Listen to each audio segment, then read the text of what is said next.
Hello दोस्तों, नमस्कार। आप सभी का स्वागत है हमारे YouTube channel Pradyuman Shukla and Shukla classes पर।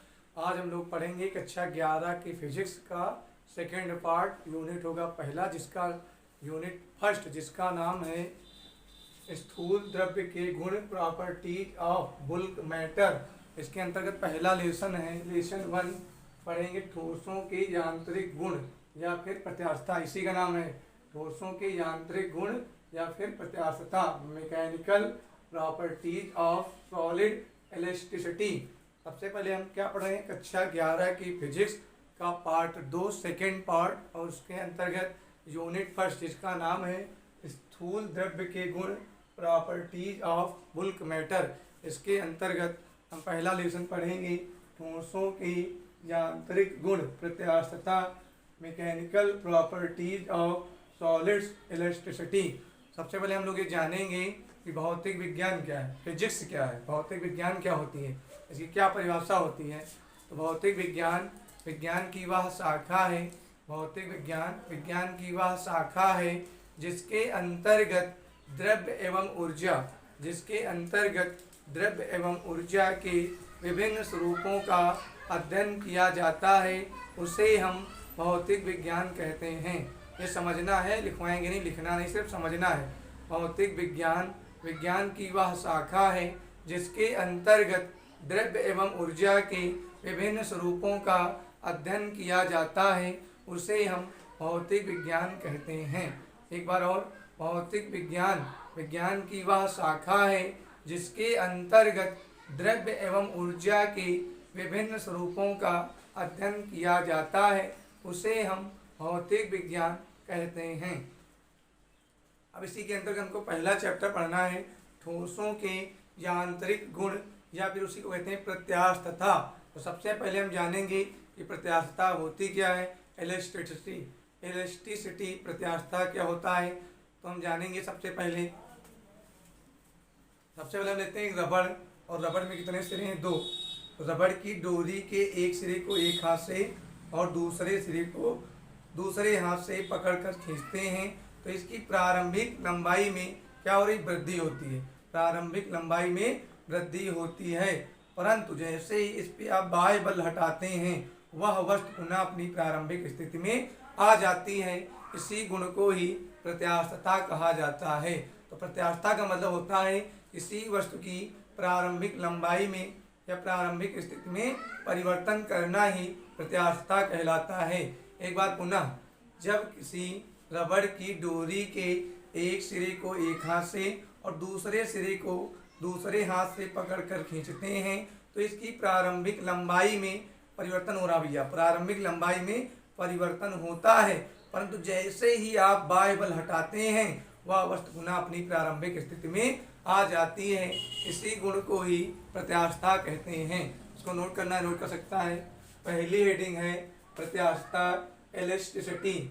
जब रबड़ की डोरी के एक सिरे को एक हाथ से तथा दूसरे सिरे को दूसरे हाथ से पकड़कर खींचते हैं, तो उसकी कोई भी चीज़ अगर दी जाती है तो उसकी प्रारंभिक लंबाई कहलाती है। कौन सी, अगर पहले ऐसे कोई वस्तु दी गई है तो जब इसकी कुछ लंबाई होगी तो प्रारंभिक लंबाई होगी, और जब आप इस पर बल लगाएंगे तो इसकी लंबाई में क्या होगा भैया, परिवर्तन होगा। क्या होगा, परिवर्तन। अगर कोई वस्तु दी जाती है तो उसकी प्रारंभिक लंबाई कहलाएगी, प्रारंभिक स्थिति कहलाएगी। तो हम पढ़ रहे थे कि जब रबड़ की डोरी के एक सिरे को एक हाथ से तथा दूसरे सिरे को दूसरे हाथ से पकड़कर खींचते हैं, तो उसकी प्रारंभिक लंबाई में वृद्धि, परिवर्तन या वृद्धि होती है, परिवर्तन होता है। परंतु जैसे ही आप बाह्य बल को हटाते हैं, जैसे ही रबड़ के दोनों सिरों से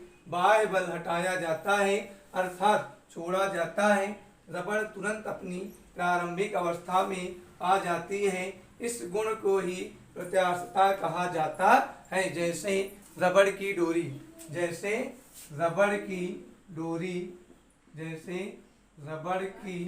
डोरी, दूसरा लोहे की स्प्रिंग, समझ गए होंगे।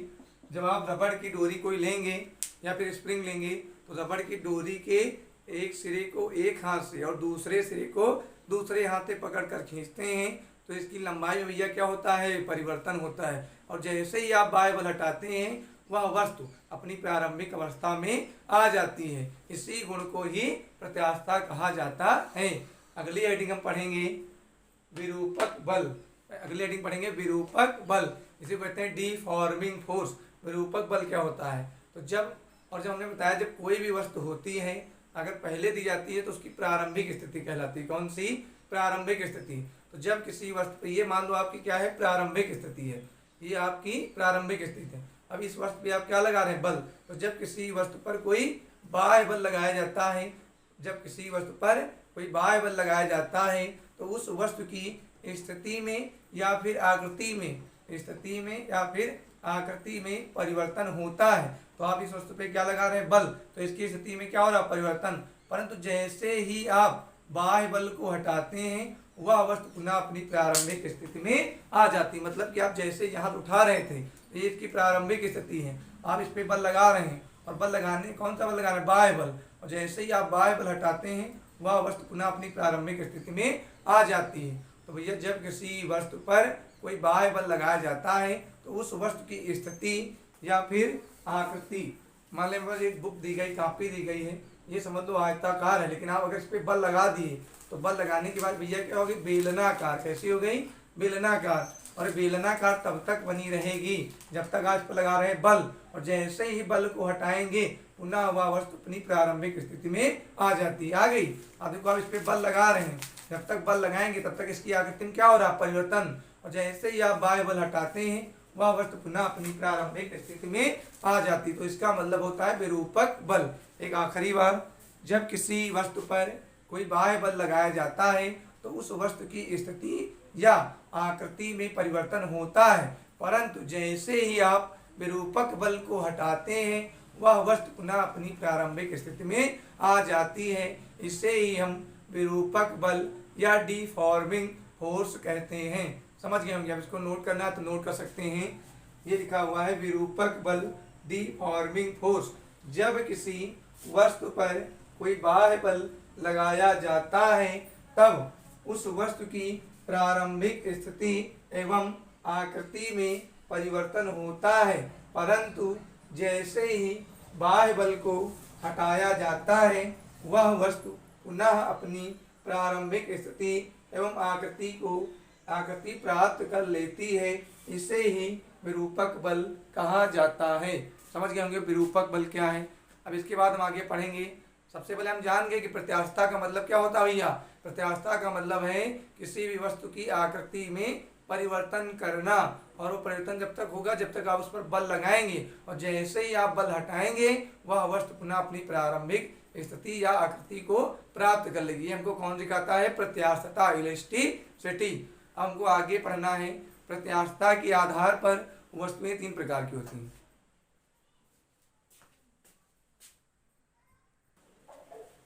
हम पढ़ चुके हैं विरूपक बल। अगर किसी को नोट करना है, स्क्रीनशॉट लेना है तो ले सकता है।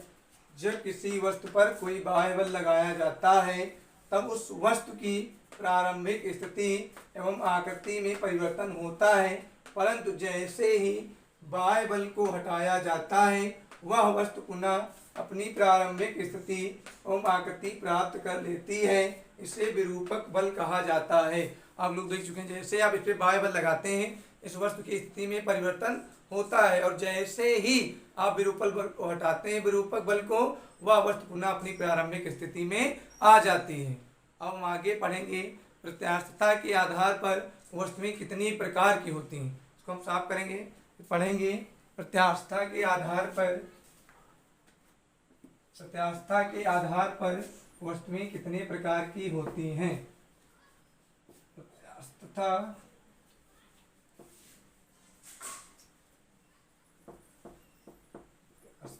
के आधार पर वस्तुएं कितने प्रकार की होती हैं। प्रत्यास्थता के आधार पर वस्तुएं 3 प्रकार की होती हैं भैया।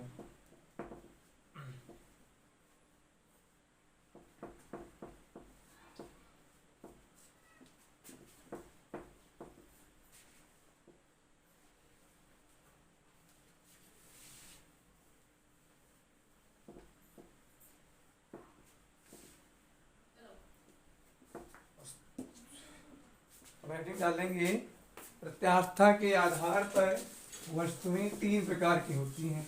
कौन कौन सी? नंबर 1, हेडिंग डालेंगे प्रत्यास्थता के आधार पर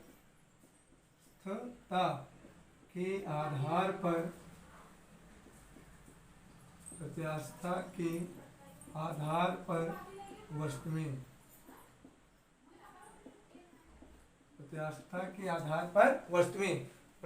के आधार पर वस्तुएं भैया कितने प्रकार की? 3 प्रकार की होती हैं। नंबर 1 प्रत्यास्थ वस्तुएं एलिस्टिक बॉडीज, प्रत्यास्थ वस्तुएं। नंबर 2 अप्रत्यास्थ वस्तुएं। नंबर 3 दृढ़ वस्तुएं। भैया प्रत्यास्थता के आधार पर वस्तुएं कितने प्रकार की होती हैं? 3 प्रकार की। सबसे पहली हेडिंग है प्रत्यास्थता के आधार पर वस्तुएं कितने प्रकार की? 3 प्रकार की होती हैं। प्रत्यास्थता के आधार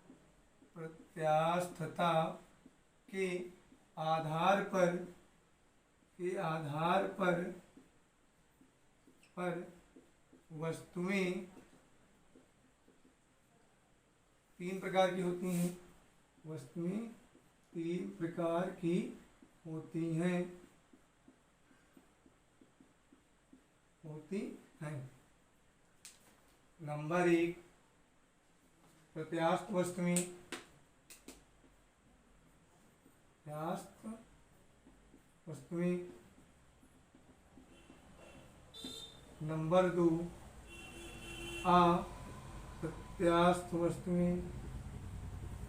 अप्रत्यास्थ वस्तुएं।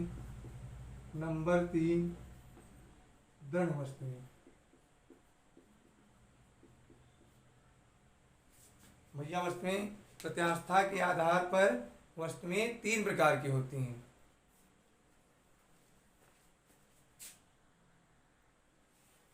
प्रत्यास्थता के आधार पर वस्तुएं भैया हेडिंग है प्रत्यास्थता के आधार पर वस्तुएं 3 प्रकार की होती हैं। नंबर 1 प्रत्यास्थ वस्तुएं। नंबर 2 अप्रत्यास्थ वस्तुएं। नंबर 3 दृढ़ वस्तुएं।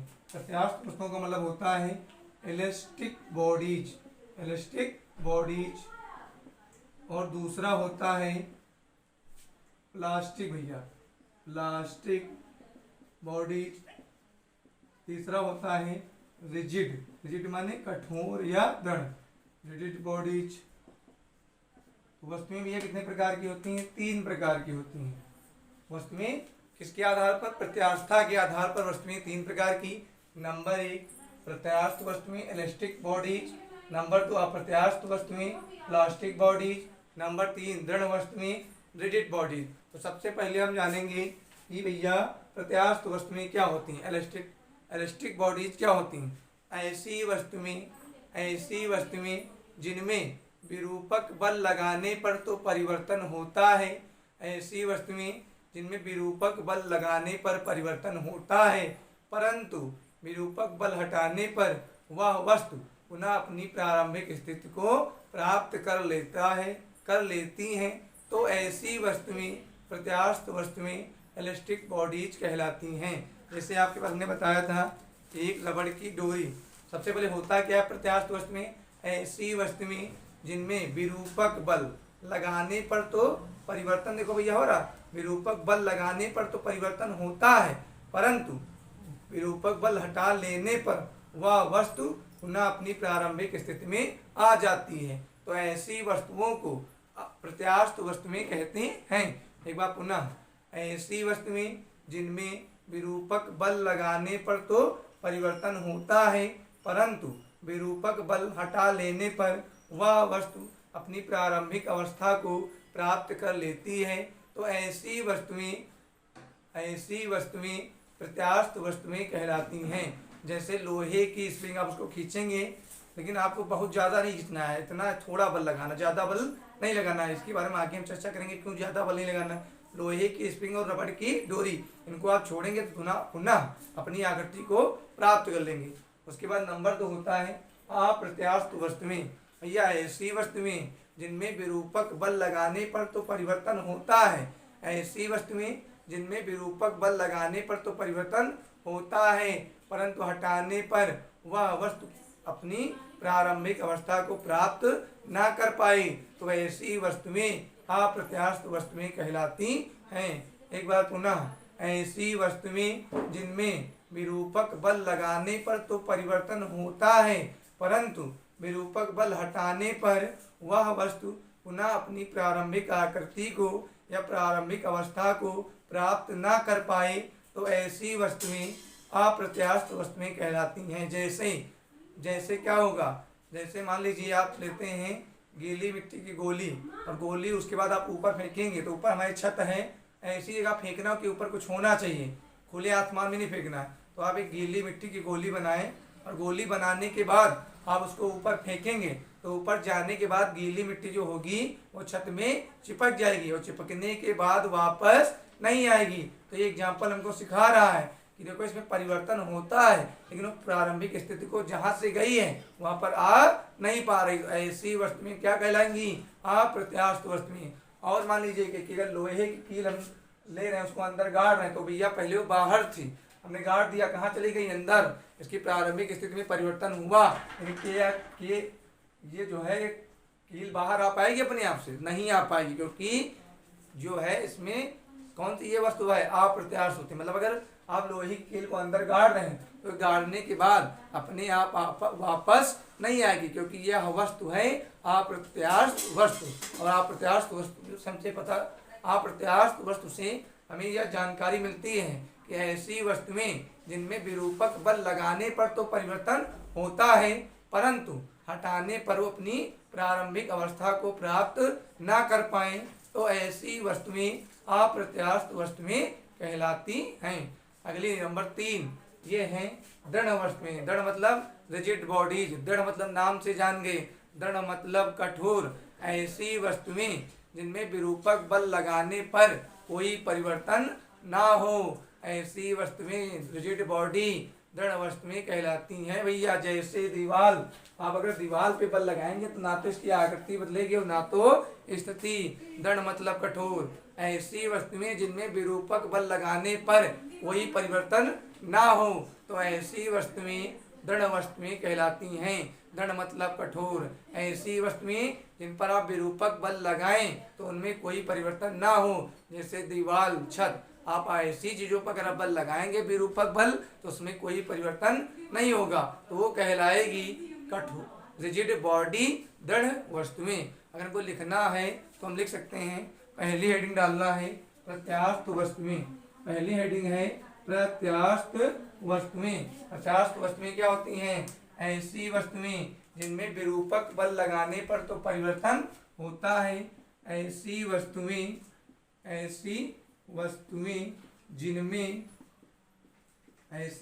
जिनमें विरूपक बल लगाने पर तो परिवर्तन होता है। विरूपक बल लगाने पर परिवर्तन होता है परंतु हटाने पर ऐसी वस्तुएं जिनमें विरूपक बल लगाने पर परिवर्तन होता है परंतु जैसे ही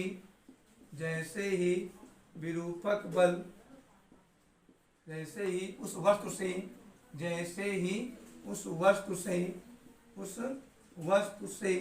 विरूपक बल हटाते हैं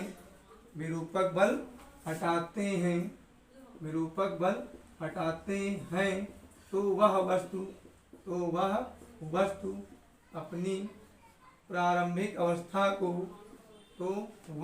अपनी प्रारंभिक अवस्था को प्राप्त कर लेती है।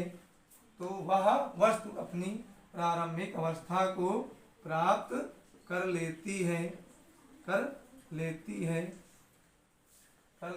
है। तो ऐसी वस्तुओं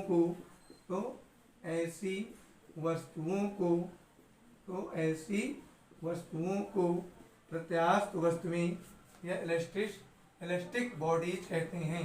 प्रत्यास्थ वस्तुएं कहते हैं।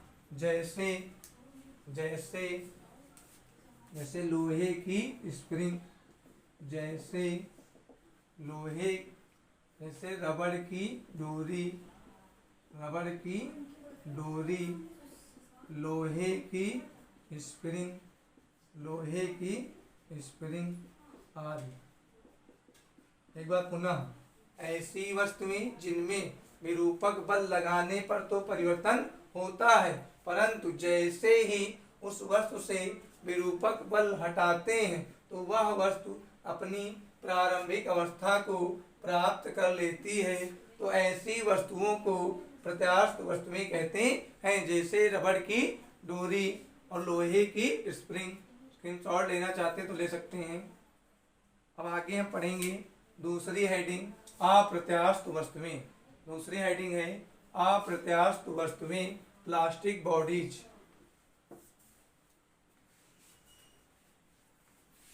दूसरी हेडिंग है अप्रत्यास्थ वस्तुएं, अप्रत्यास्थ वस्तुएं।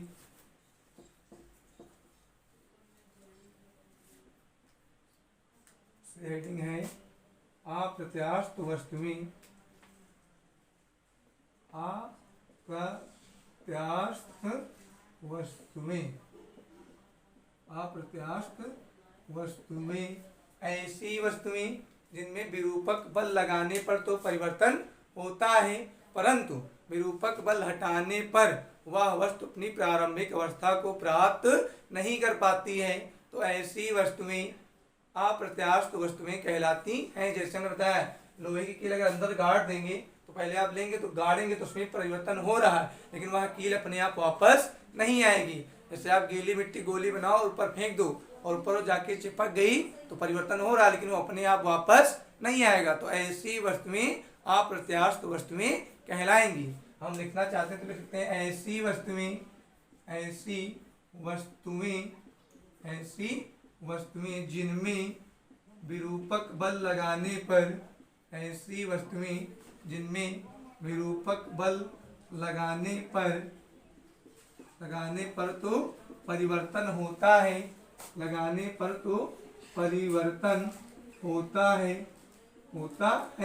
परंतु विरूपक बल,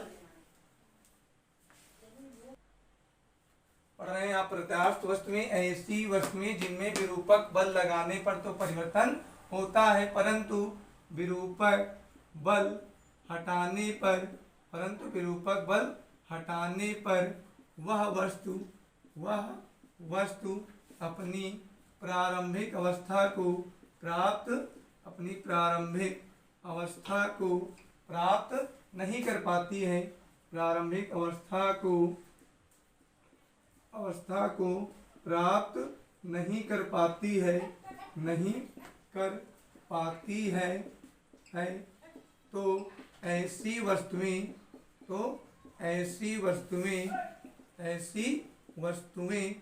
अप्रत्यास्थ वस्तुएं कहलाती हैं। तो ऐसी वस्तुएं अप्रत्यास्थ वस्तुएं कहलाती हैं। तो ऐसी वस्तुएं अप्रत्यास्थ वस्तुएं कहलाती हैं, अप्रत्यास्थ वस्तुएं कहलाती हैं, प्रत्यास्थ वस्तुएं कहलाती हैं। जैसे गीली मिट्टी की गोली, जैसे गीली मिट्टी की गोली, जैसे गीली मिट्टी की गोली,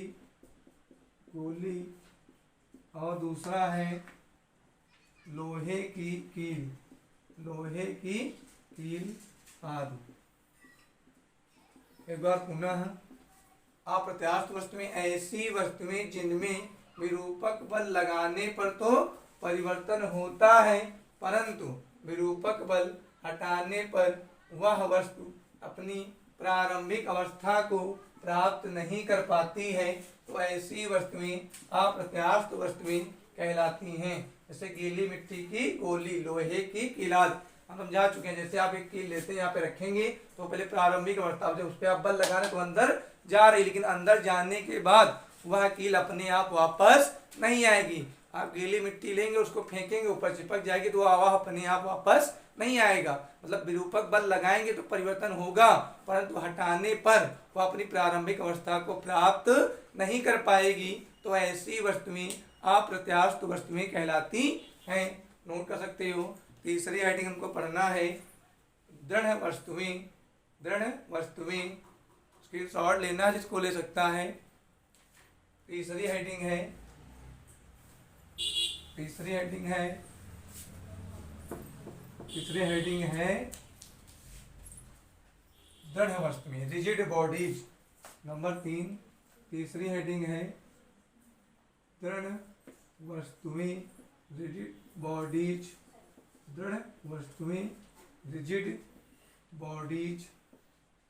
नाम से पता चल रहा है दृढ़ मतलब कठोर। दृढ़ मतलब कठोर। ऐसी वस्तुएं जिनमें आप विरूपक बल लगाओ तो उस वस्तु की स्थिति आकृति में कोई परिवर्तन ना हो, तो ऐसी वस्तुएं क्या कहलाएंगी भैया? दृढ़ वस्तुएं। जैसे दीवार, छत, मतलब ऐसी चीजें जिनमें बल लगाओ उसमें कोई परिवर्तन ना हो तो वो कहलाता है दृढ़ वस्तुएं। लिखना चाहो तो लिख सकते हो। ऐसी वस्तुएं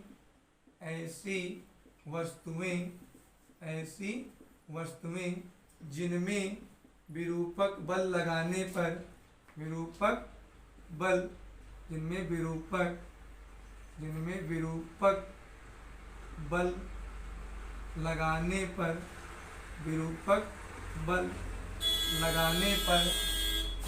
बल लगाने पर उस वस्तु की स्थिति एवं आकृति में कोई परिवर्तन ना हो। स्थिति एवं आकृति में कोई परिवर्तन ना हो तो ऐसी वस्तुएं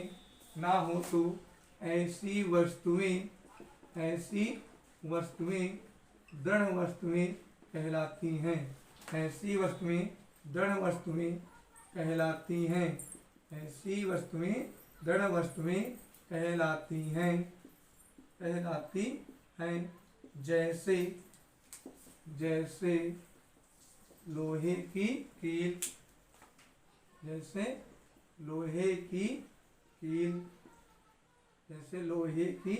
कील, दीवार, छत आदि। एक बार पुनः, दृढ़ वस्तुएं ऐसी वस्तुएं जिनमें विरूपक बल लगाने पर उस वस्तु की स्थिति एवं आकृति में कोई परिवर्तन ना हो तो ऐसी वस्तुएं दृढ़ वस्तुएं कहलाती हैं। ये कोई परिवर्तन ना हो, जैसे दीवार, छत आदि। जैसे दीवार, छत आदि। आप दीवार में बल लगाएंगे तो कोई परिवर्तन नहीं होगा। अब आगे हम पढ़ेंगे, इसको नोट करना, नोट कर सकते हो।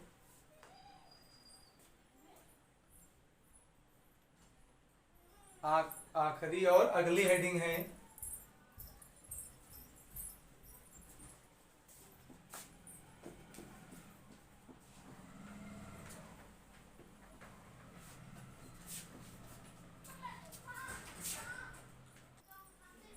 हम पढ़ चुके थे वस्तुएं कितने प्रकार की होती हैं? 3 प्रकार की। अब आज हम यहीं तक पढ़ेंगे। आज की क्लास यहीं पे समाप्त होती है। और अगर आपको इसी तरह के वीडियो देखना है तो हमारे channel Pradyumn Shukla and Shukla classes को सब्सक्राइब करें और ज़्यादा से ज़्यादा शेयर करें, जिससे इस तरह के वीडियो आपको मिलते रहें और आप लोग आगे बढ़ते रहें और पढ़ते रहें। और आज की क्लास यहीं पर समाप्त होती है। इसके आगे आपको इसकी वीडियो कल मिलेगी। और इसी तरह के वीडियो देखने के लिए हमारे चैनल को सब्सक्राइब करें और बेल आइकन दबाएं, जिससे आपको सूचना मिलती रहे। जैसे वीडियो अपलोड होगा तुरंत आपको सूचना मिल जाएगी। और इस तरह के वीडियो देखने के लिए हमारे चैनल को सब्सक्राइब करें और बेल आइकन दबाएं। और आज की क्लास यहीं पर समाप्त होती है। इसकी अगली वीडियो आपको कल मिलेगी। धन्यवाद।